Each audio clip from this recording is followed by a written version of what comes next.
जय जय श्री राधे। कभी आपने सोचा है कि भगवान को पाने के लिए कितनी बार नाम जपना पड़ेगा? 1 लाख बार, 10 लाख बार, करोड़ों बार? लेकिन संतों की वाणी एक बहुत ही गहरी बात कहती है। भगवान को पाने का संबंध केवल नाम की संख्या से नहीं है, बल्कि उस पुकार के पीछे छिपी हुई दीनता और प्रेम से है। ध्रुवदास जी कहते हैं, एक बार जिन नाम ली, शर्त है हित सो होए। अति दीन प्रेम में भरकर जिसने एक बार पुकारा, उसे मैं अपना कर फिर कभी नहीं छोड़ता। सोचिए, हम बार बार राधा राधा राधा क्यों जप रहे हैं? इसलिए नहीं कि केवल संख्या पूरी हो जाए। हम निरंतर जप इसलिए कर रहे हैं कि कभी तो वह एक पुकार ऐसी निकल जाए जिसमें हमारा अहंकार ना हो, कोई मांग ना हो, कोई स्वार्थ ना हो, केवल प्रेम हो, केवल दीनता हो और केवल श्री राधा कृष्ण का आश्रय हो। और जिस दिन ऐसी पुकार हृदय से निकल गई, उस दिन भगवान को दूर खोजने की आवश्यकता नहीं रहेगी। श्री वृंदावन की महिमा का वर्णन करते हुए संत कहते हैं, हे जीव, एक बार मदन मोहन के उस मुख चंद्र को देख लो, उनकी वह मुस्कान देख लो, फिर संसार की किसी वस्तु को देखने की इच्छा ही नहीं रहेगी। श्री कृष्ण की मुस्कान ऐसी है कि बड़े बड़े परमहंस भी उसमें अपना सर्वस्व हार बैठे। और जब स्वयं श्री कृष्ण की मुस्कान इतनी मोहिनी है, तो सोचिए हमारी श्री श्यामा जी की मुस्कान कैसी होगी। वह प्रेम का कैसा महासागर होगा जिसमें डूब जाने के बाद फिर संसार की ओर लौटने की इच्छा ही नहीं होगी। इसलिए संत पुकार पुकार कर कहते हैं, श्री धाम वृंदावन का आश्रय लो, मदन मोहन का आश्रय लो और खूब भजन करो, क्योंकि संसार हमें बार बार काम, क्रोध, लोभ, मोह, मद और मत्सर के जाल में फंसाता है। लेकिन एक बार यदि उस परम सुंदर श्याम सुंदर का साक्षात्कार हो जाए, तो फिर इन सब बंधनों से मुक्ति मिल जाती है। जहां ना कोई शोक है, ना कोई जलन है, ना ही कोई अशांति, ना कोई भय, ना कोई अधूरी कामना, वही तो है वह महासुख जिसकी हम केवल कल्पना कर सकते हैं। उस सुख का अनुभव शब्दों में नहीं किया जा सकता। भगवत प्राप्ति के लिए कैसी इच्छा चाहिए? संतों की बात बहुत ही सीधी है। भगवान को पाने की प्रबल इच्छा ही भगवान की प्राप्ति का मार्ग खोलती है। हम कहते हैं भगवान मिल जाए तो बहुत अच्छा है, लेकिन मन के भीतर संसार भी चाहिए, विषय भी चाहिए, मान भी चाहिए, प्रतिष्ठा भी चाहिए, अपनी इच्छाएं भी पूरी करनी है। तो फिर भगवान को पाने की इच्छा कितनी प्रबल हुई। गोपी जनों की स्थिति देखिए। जब श्री कृष्ण के दर्शन की लालसा इतनी प्रबल हुई कि वे रोने लगी, कृष्ण दर्शन की लालसा से उनका हृदय व्याकुल हो उठा और उसी तीव्र विरह और प्रेम के बीच भगवान प्रकट हो गए। इसलिए भगवान का दर्शन कठिन भी है और सरल भी। कठिन इसलिए कि हमारा मन संसार में बहुत बंधा हुआ है, और सरल इसलिए कि जिस दिन हृदय की सारी दिशाएं छोड़कर एक दिशा में भगवान की ओर मुड़ गई, उस दिन भगवान दूर नहीं रहते। भगवान का दर्शन कठिन क्यों लगता है? भगवान कहते हैं, माता पिता, भाई बहन, घर परिवार, धन संपत्ति, शरीर, मान सम्मान, इन सब में जो ममता है उसकी रस्सियां जीव को बांधती रहती हैं। एक और हम कहते हैं, प्रभु मुझे अपने चरणों में लगा लो, और दूसरी ओर मन कहता है, ये भी मेरा है, वह भी मेरा है, इसे भी नहीं छोड़ना, उसे भी नहीं छोड़ना। तो मन भगवान में पूरी तरह लगे कैसे? इसलिए संतों ने कहा, इन सारी ममता की रस्सियों को समेटकर भगवान के चरणों में बांध दो। और यहाँ गुरु की महिमा सामने आती है। गुरुदेव उस काम को सरल कर देते हैं जिसे हम जन्म जन्म में नहीं कर पाए। हमारी बिखरी हुई ममता को समेटकर धीरे धीरे प्रभु के चरणों में लगाते हैं। इसलिए भाव आता है, बलिहारी गुरु आपने गोविंद दियो मिलाए।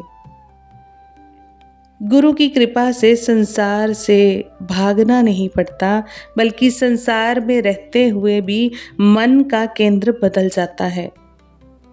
पहले मन कहता था, मेरा परिवार, मेरा धन, मेरा शरीर, मेरी इच्छा। धीरे धीरे वही मन कहने लगता है, सब आपका है प्रभु, और मैं भी आपका हूँ।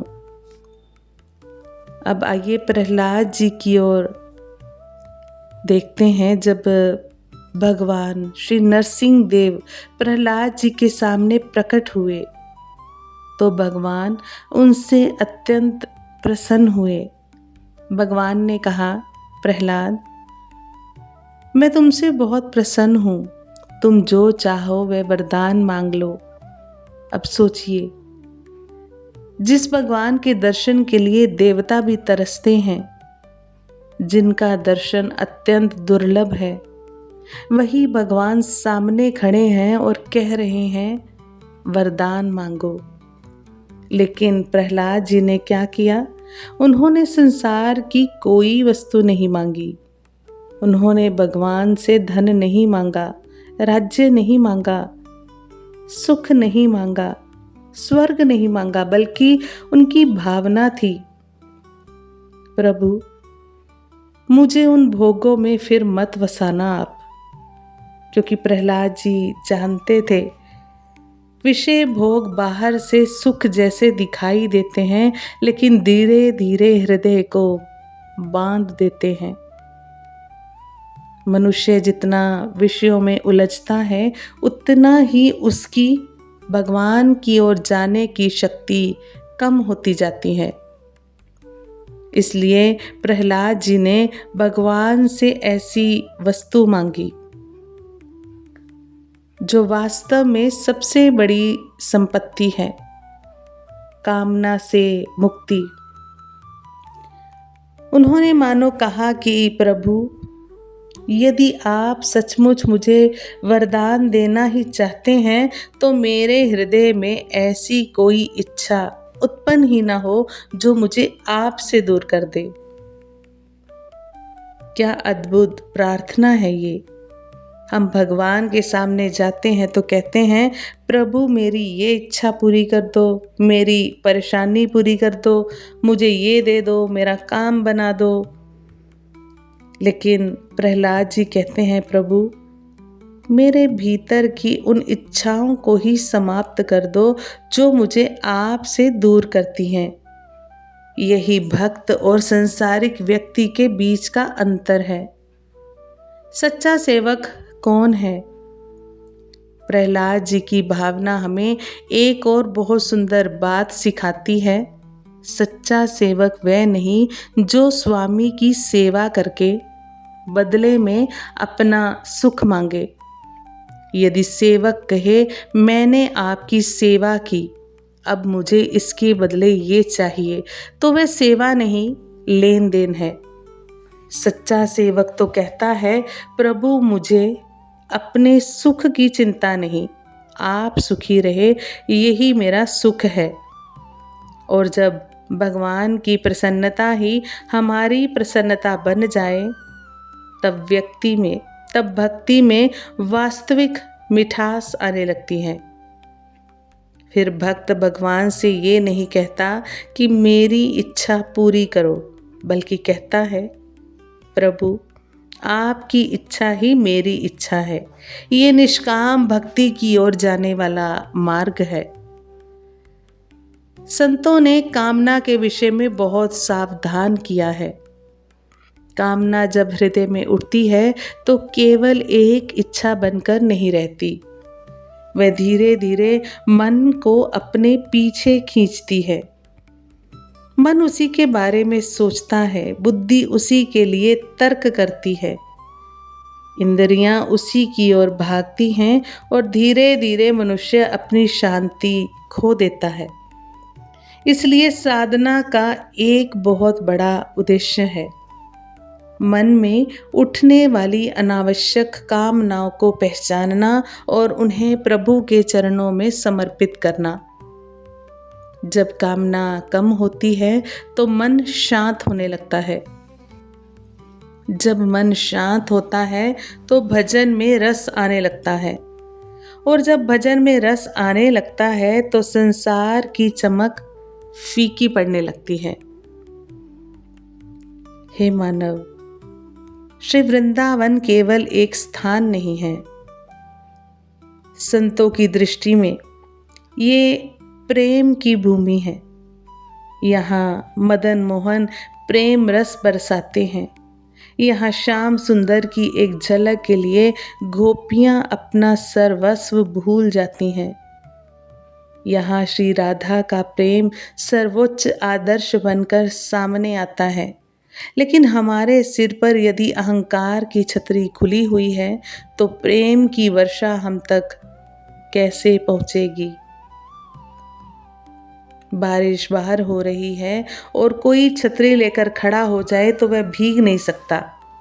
वैसे ही भगवान की कृपा बरस रही है, प्रेम बरस रहा है। लेकिन यदि हम कहते हैं मैं जानता हूँ, यदि हम कहते रहे मैं जानता हूँ, मैं बड़ा हूँ, मेरी बात सही है, मुझे सम्मान मिलना चाहिए, तो ये अहंकार हमारे और प्रेम के बीच छतरी बन जाता है। इसलिए साधना में धीरे धीरे देहा अभिमान और अहंकार को गलाना है।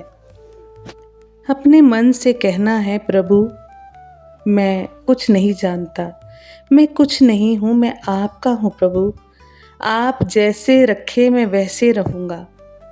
और जब ये भावना सच्ची होने लगे तब भजन केवल शब्द नहीं रहता, भजन हृदय की पुकार बन जाता है। एक बार वे पुकार निकल जाए, इसलिए शुरुआत में कही हुई बात को फिर से याद कीजिए, एक बार प्रेम से पुकारना।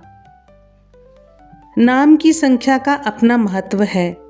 निरंतर नाम जप आवश्यक है, अभ्यास आवश्यक है। लेकिन इस निरंतर अभ्यास का उद्देश्य क्या है? यही कि किसी दिन किसी क्षण हमारे भीतर से वह पुकार निकल जाए, राधा राधा, और उस एक राधा में संसार की सारी इच्छाएं समाप्त हो जाएं। उस एक राधा में केवल दीनता हो, उस एक राधा में केवल प्रेम हो, उस एक राधा में अपना पूरा जीवन समर्पित हो जाए, और फिर हमें कुछ भी मांगने की आवश्यकता ही ना रहे। बस इतना भाव रह जाए, हे श्री राधे मैं आपका हूँ, मुझे अपने चरणों से कभी दूर मत करना। साधकों, आज हम भगवान से कोई बड़ी वस्तु मांगने की बजाय एक छोटी सी प्रार्थना करें।